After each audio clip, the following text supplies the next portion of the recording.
رسول اللہ صلی اللہ علیہ وسلم نے فرمایا پیسہ کمانے سے منع نہیں, پیسے کو مسلط کرنے سے منع کیا. ہدف یہ نہ بناؤ.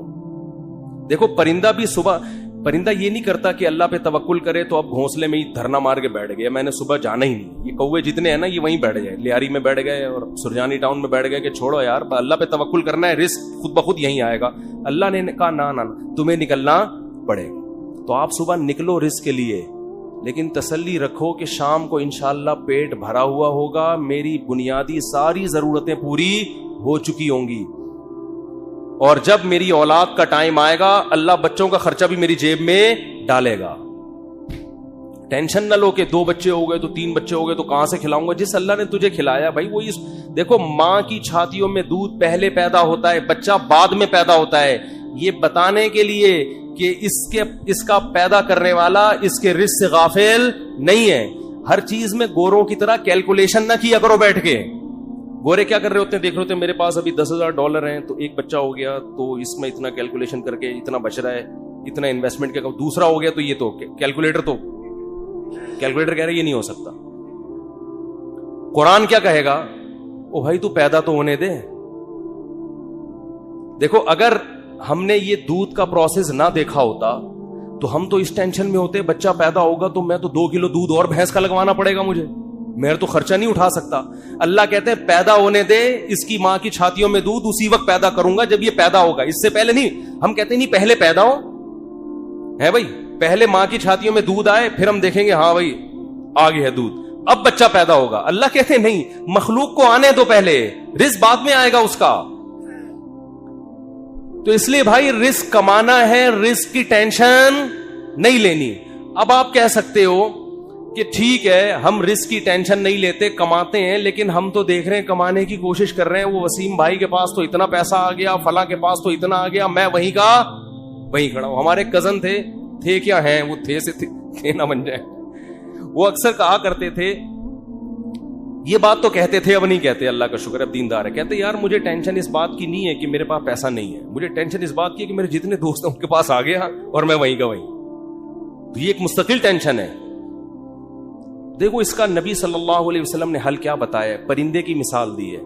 پرندہ کمپٹیشن میں کبھی بھی نہیں آتا,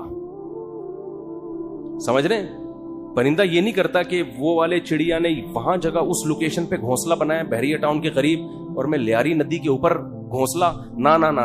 پرندہ کہتے ہیں میرے لیے, میرے بچوں کی حفاظت کے لیے مجھے گھونسلہ چاہیے, لوکیشن کو وہ زیادہ اہمیت نہیں دیتا. میں دشمنوں سے میری حفاظت رہے, ٹھیک ہے نا, سردی گرمی سے میری حفاظت رہے. میں نہیں کہہ رہا آپ لیاری ندی کے اوپر گھر بنائیں, وہ تو حفاظت نہیں رہے گی آپ کی, کیونکہ ندی تو ندی ہے نا. تو آپ نے یہ سوچنا ہے کہ مجھے اپنے گھر میں تحفظ کے ساتھ, گھر والوں کے ساتھ رہنے کے لیے چھت چاہیے. یہ چھت اللہ انشاءاللہ میسر کرے گا, چاہے اپنی ہو چاہے کرائے کی ہو, یہ ٹینشن نہیں لینا ہے. یہ ٹینشن کہ میری اپنی چھت ہو کرائے کی نہ ہو, یہ آپ کی بنائی ہوئی ٹینشن ہے. اللہ نے اس رزق کا وعدہ آپ سے نہیں کیا ہے, یہ غریبی ہے, یہ غریبی ہے. بنیادی ضرورت آپ کی سالن روٹی ہوتی ہے نا. ارے بھائی آپ گئے ہوٹل میں, نہاری لے آؤ, 2 روٹی لے آیا, نہاری لے آیا, ایک غریبی منگوا لو گے, 2 منگوا لو گے, اس کے بعد کہے گا بھائی یہ غریبی ہے, اصل جو پیسے تھے نا وہ پلیٹ کے تھے. اب آپ نے غریبی کو مقصود بنا لیا, آپ جاتے ہی غریبی پہلے منگوا رہے ہو کہ یار 2 نہاری کی غریبیاں لے آ. اس کو غصہ آئے گا بھائی غریبی تو ضمناً ہوتی ہے. آج جو غریبی تھی نا, ذاتی گھر غریبی ہے, یہ بنیادی ضرورت نہیں ہے. گاڑی غریبی ہے, بنیادی ضرورت W11 میں بہت اچھی طرح سے پوری ہوتی ہے. ہم نے تو بھائی 20 سال W11 میں سفر کیا ہے اور اللہ کی قسم اب ترستے ہیں کہ W11 میں بیٹھے ہیں, لیکن اب شہرت اتنی ہو گئی کہ وہ بیٹھ نہیں سکتے. اب وہ W11 والا بھی اٹھ کے آ جائے گا کہ میں نہیں چلا رہا, میں گپ شپ کر رہا ہوں آپ سے. ورنہ عامر بھائی W11 کا مزہ آپ نے لیا ہوگا نا. W11 کراچی کی بہترین سوغات ہے بھی. G7 4L میں اللہ دشمنوں کو بھی نہ بٹھائے. جس طرح وہ چلاتا ہے نا اتنی بڑی بس کو, ہم تو جب بھی بیٹھے ہیں 2-2 فٹ اچھل کے. ہمارے ایک جاننے والے ریٹائر آفیسر تھے, لیفٹیننٹ تھے, وہ بیچارے کراچی کی بس میں نا کہیں پچھلی سیٹ پہ بیٹھ گئے.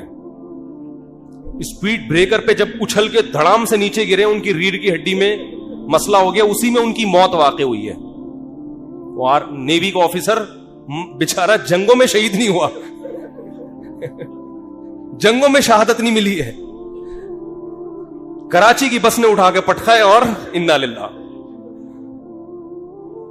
تو رسول اللہ صلی اللہ علیہ وسلم نے فرمایا جس نے دنیا کو ہدف نہیں بنایا, ضرورت سمجھا میری بنیادی ضرورت 2 وقت کی روٹی ہے, میری بنیادی ضرورت کسی اچھے علاقے, اچھے سے مراد جہاں چرسی ہیروئن چینا رہتے ہوں, ذرا پڑھے لکھے لوگ ہوں, ایسی جگہ پہ مجھے گھر مل جائے جہاں چھت ہو, جہاں بنیادی ضرورتیں پوری ہوں, بس یہ بیسک ضرورت, چاہے وہ اپنا ہو چاہے وہ کرائے کا ہو. اور نبی نے فرمایا کہ جس شخص کو 2 وقت کی روٹی مل گئی, پیٹ بھر کے, سر چھپانے کی جگہ مل گئی, اور جسم کسی بڑی بیماری سے محفوظ تھا اس کا.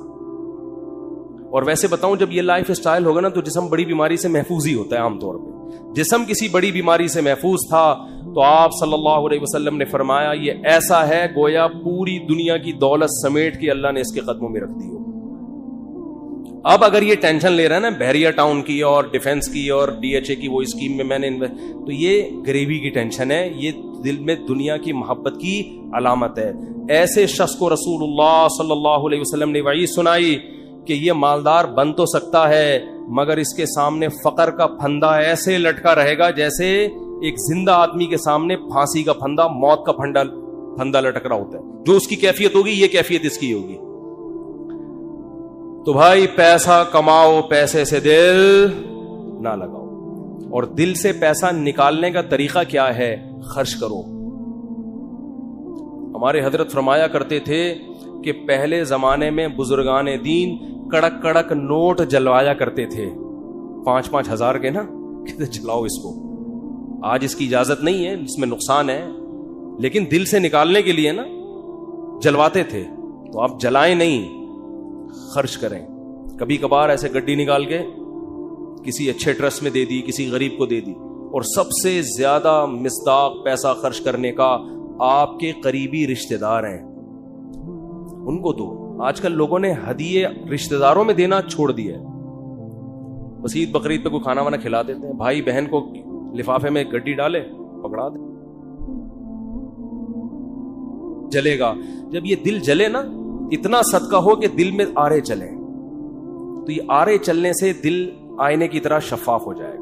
شاعر نے کہا ہے نا, آئینہ بنتا ہے رگڑے لاکھ جب کھاتا ہے دل, کچھ نہ پوچھو دل بڑی مشکل سے بن پاتا ہے دل. دل کو دل بنانا تھوڑا ڈیفیکلٹ کام ہے. تو اس کا طریقہ یہ کہ اس میں ذرا رندا چلے گا نا, رگڑا لگے گا.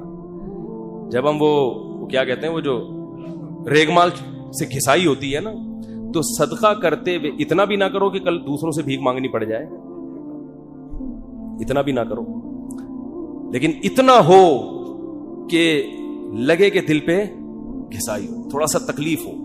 رسول اللہ صلی اللہ علیہ وسلم نے فرمایا سب سے افضل صدقہ یہ ہے تأمل الغنا وتخشى الفقر, کہ آپ کو یہ ہو کہ اگر میں نے صدقہ کیا تو ہو سکتا ہے میں غریب نہ ہو جاؤں کل, اور اگر نہیں کیا تو اس پیسے سے مزید پیسہ بنا لوں گا.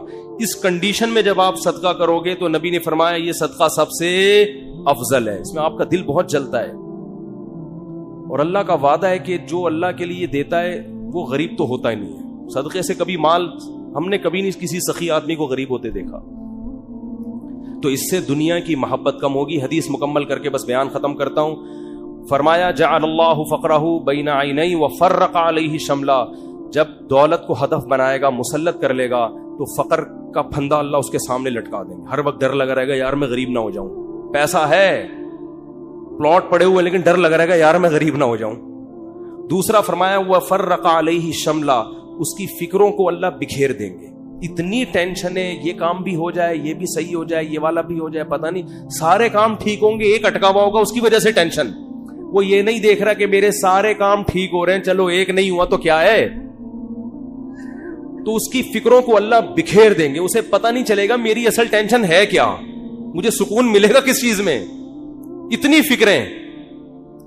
اور فرمایا وَلَمْ يَأْتِهِ مِنَ الدُّنْيَا إِلَّا مَا قُدِّرَ لَهُ, اور جس دنیا کے پیچھے بھاگ رہا ہے ضروری نہیں کہ وہ بھی مل جائے, ملے گی اتنی جتنی اس کے مقدر میں اللہ نے لکھ دی. یہ جو دنیا کے پیچھے بھاگ رہے ہوتے ہیں تو سب کو پیسہ تھوڑی مل جاتا ہے. بہت سے تو وہی موت تک روڈیں ہی ناپتے رہتے ہیں, سڑکیں ناپتے رہتے ہیں, ہاتھ میں کچھ بھی نہیں آتا ان کے. فرمایا ملے گا اتنا جتنا اللہ نے لکھ دیا, تو ٹینشن لینے سے کوئی فائدہ نہیں. تو ٹینشن نہیں لو بھائی. آپ کو کیوں نہیں بھائی آپ کو صبح آپ نے پراٹھا کھا لیا انڈے کے ساتھ, دوپہر کھانا مل گیا, رات کھانا مل, ضرورت تو 2 وقت کی تھی, مل 3 وقت رہا ہے. انجوائے کرو, مزہ ہے, کیا خیال ہے. ہاں بیگم ٹینشن دیتی ہے, یہ بڑا مسئلہ ہے نا شادی شدہ آدمی. تو اس کو بولو بھائی دیکھو نبی صلی اللہ علیہ وسلم کی سنت ہمارے سامنے, آپ صلی اللہ علیہ وسلم کی امہات نے, ہماری امہات نے, آپ کی ازواج نے جب نبی سے یہ فرمایا کہ ہم اس غربت میں گزارا نہیں کر سکتی, تو آپ صلی اللہ علیہ وسلم فرمایا بھائی میں تو اسی طرح مسکین ہوں, تو تعالینا امتعکن و اسرحکن سراحا جمیلا, کہ آؤ میں تمہیں نکاح سے فارغ کر دیتا ہوں, جاؤ جس سے مالدار سے نکاح کر کے رہنے رہو. تو یہاں بھی ٹینشن لینے کا بولو نہیں, اپنی طرف سے کوتاہی نہیں کرو.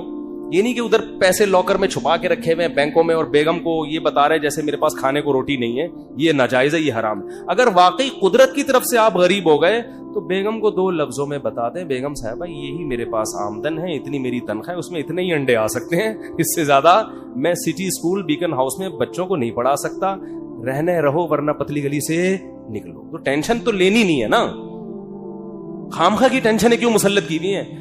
لوگوں میں بدنام ہو جائیں گے, یہ بھی بڑا ایک مسئلہ ہوتا ہے. لوگ کہیں گے, دیکھو لوگوں کو خوش کرنے کے چکر میں رہو گے. یہ کبھی بھی گدھے والا قصہ سنا دوں اگر آپ اجازت دیں, ٹائم ہو گیا ان کی وجہ سے, آج تھوڑا سا 5 منٹ. وہ ایک آدمی جو تھا, بڑی عمر کا آدمی, اپنے بیٹے کے ساتھ گدھے پہ بیٹھ کے سفر کر رہا ہے. لمبا سفر تھا, باپ گدھے پہ بیٹھ گیا, بچہ آگے آگے. لوگوں نے کہا دیکھو باپ ہونے کا ناجائز فائدہ اٹھا رہا ہے, خود گدھے پہ بیٹھا ہوا ہے, بچے کو, چھوٹے معصوم بچے کو پیدل کیا ہوا ہے اس نے, بے ادب بنا رہا ہے اپنی اولاد کو, پہ ترس نہیں کھا رہا. معصوم بچہ ہے بھائی, تو باپ ہے, ایجڈ, ٹھیک ہے, تیرا کمزور تو نہیں ہے نا, چھوٹے بچے کو تو نے ایسے معصوم بچے پہ ترس کھانے کے بجائے باپ ہونے کا ناجائز فائدہ. جب لوگوں نے تانے دیے, اس نے کہا چلو میں نیچے آ جاتا ہوں, بچے کو اوپر بٹھا دیتا ہوں. بچے کو جب اوپر بٹھایا تو لوگوں نے کہا ابھی سے بے ادب بنا رہے بچے کو, تمیز نہیں سکھا رہا. بچے کو باپ بنایا ہوا ہے, خود کیا بنا ہوا ہے, بیٹا بنا ہوا ہے. تو یہ بچہ بڑا ہو کر اس کا گریبان پکڑے گا. تو اس نے کیا کیا, اس نے کہا چلو یار دونوں ہی بیٹھ جاتے ہیں. دونوں بیٹھ گئے. لوگوں نے کہا گدھا ایک ہے, بندے 2 بیٹھے ہوئے ہیں. گدھا ایک ہے, بندے 2 بیٹھے ہوئے ہیں. ترس نہیں آ رہا جانور کے, گدھے کے گدھا ہونے کا ناجائز فائدہ اٹھا رہے ہیں. وہ تو گدھا ہے, تم تو انسان ہو نا. یہی تانے ہوتے ہیں لوگوں کے. اس نے کہا چلو دونوں نیچے اتر جاتے ہیں. اب گدھا خالی ہے. لوگوں نے کہا گدھا وہ ہے, حرکتیں ان کی گدھوں جیسی ہیں. بنایا اللہ نے ان کو گدھا, کام ان کے گدھوں جیسے. جب تمہارے پاس سواری موجود ہے تو بے وقوفو پیدل کیوں جا رہے ہو؟ گدھا وہ ہے, کام دیکھو ان کے گدھوں جیسے ہیں. اس نے آگے اٹھا کے دریا میں گدھے کو پھینکا, بولا ایسی چیز. تو بے وقوف تھے. لوگوں کو کہنے دیتے بھائی آپ کو جو سمجھ میں آ رہا ہے آپ اس پر عمل کرو. لوگ جب خود کسی گدھے کے ساتھ سفر کریں گے نا, بھگتیں گے, خود فیصلہ کریں گے ہم نے کیا کرنا ہے. اس لیے لوگوں کی ٹینشن مت لیا کرو. یہ اس کا کوئی خدا کی, لوگ برائی پہ خوش ہوتے ہیں, لوگ برے کاموں پہ خوش ہوتے ہیں,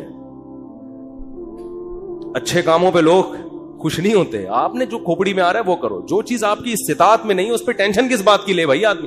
دیکھو جیل میں کوئی قیدی ہو اور رہائی کا انتظام ختم ہو جائے تو ہم کیا کہیں گے اس کے, بھائی تو صبر کر, بس یہی زندگی گزار, ہنسی خوشی اسی میں خوش رہنے کی کوشش. ایک صاحب نے مجھے بتایا کہ ان کو 4 مہینے کی جیل ہو گئی, اور وہ جیل بھی غلط کیس میں اندر. باہر نکلے تو بڑے فٹ فاٹ. میں نے کہا, میں ان سے ملا تو میں نے کہا جیل میں جا کے تو لوگوں کی حالت ایسی ہوتی ہے, اور غلط کیس, مجرم بھی نہیں تھے. کہتے ہیں میں جب جیل میں گیا تو مجھے نہیں پتا تھا کب نکلنا ہے میں نے یہاں سے.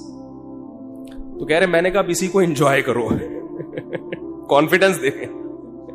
اب کیا کرو جب ایک چیز اپنے اختیار میں ہی نہیں ہے. تو کہہ رہے میں وہاں ڈپس لگاتا تھا تاکہ تھکاوٹ ہو اور نیند آئے مجھے.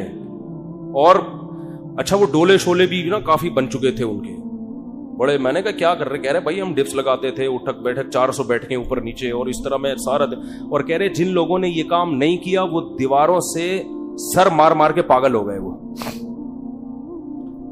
تو جو چیز اپنے اختیار میں نہیں ہوتی اس کی انسان ٹینشن نہیں لیتا. بھائی اختیار, غربت آپ کمانے کی کوشش کر لی پھر بھی نہیں آ رہے ہیں تو پھر بھی کوئی سسرال والے اور سسر اگر تنگ کرے نا, سسر بولیں کہ ہمارے بچے کو سٹی اسکول میں کیوں ایڈمیشن نہیں دلا رہے, ہماری بھی تو اولاد ہے نا. ایک صاحب نے مجھے کہا کہ بھائی میرے پاس پیسے ہی نہیں بچتے, انڈے کے پیسے نہیں ہے میرے پاس, میں بچے کو بیکن ہاؤس میں سٹی اسکول میں کیسے پڑھاؤں؟ تو میں نے کہا نہیں پڑھاؤ یار, جتنی استطاعت ہے اس حساب سے پڑھا لو. کہہ رہے سسرال والے تنگ کر رہے ہیں, ساس کا فون آتا ہے کہ کیا کر رہے ہو, تو میں نے کہا ساس کو بول دو کہ میری اولاد ہے بھائی, میں زیادہ اچھا فیصلہ کر سکتا ہوں. کہہ رہے میں نے جب اپنی ساس کو اور سسر کو یہ کہا کہ میرے بچے ہیں, مجھے زیادہ فکر ہے, تو انہوں نے کیا ہمارے بچے نہیں ہیں یہ, یعنی ہماری بھی تو بیٹی کی اولاد ہے, کیا ہمارے بچے نہیں ہیں؟ تو وہ داماد مجھے فون کر کے کہہ رہے کہ میری ساس سسر نے کہا کہ کیا یہ ہمارے بچے نہیں ہیں؟ تو حضرت اس بات کے آگے میں کیا ہو گیا, خاموش. میں نے کہا یہیں سے تو بات شروع ہوئی تھی, یہیں سے تو بات شروع ہوئی تھی. ان سے کہتے یقیناً آپ کے بچے ہیں, لہذا آدھی فیس آپ اور آدھی ہم دیں گے. زبردست کام ہو گیا, ہٹو بچوں ہو گیا یہ. میں نے کہا انہوں نے تو خود جواب دے دیا, فری پھوکٹ کے بچے تو سارے محلے کے اپنے بچے بنا لو. میں نے کہا ان سے بولو سٹی اسکول کی آدھی فیس آپ دیں گے کیونکہ آپ کے بچے بھی ہیں, ورنہ صرف مشورے کی حد تک نہیں ہوتا یہ. تو میں نے کہا بھائی ٹینشن نہیں لی, جتنی تیرے اندر گنجائش ہے ٹھیک ہے, نہیں ہے تو نہیں ہے. تو اللہ سے دعا ہے, وقت پورا ہو گیا, اب ٹاپک پھر اگلے ہفتے انشاءاللہ مکمل کریں گے. اللہ تعالی ہم سب کو سمجھنے کی, عمل کی توفیق عطا فرمائے. وما علینا الا البلاغ.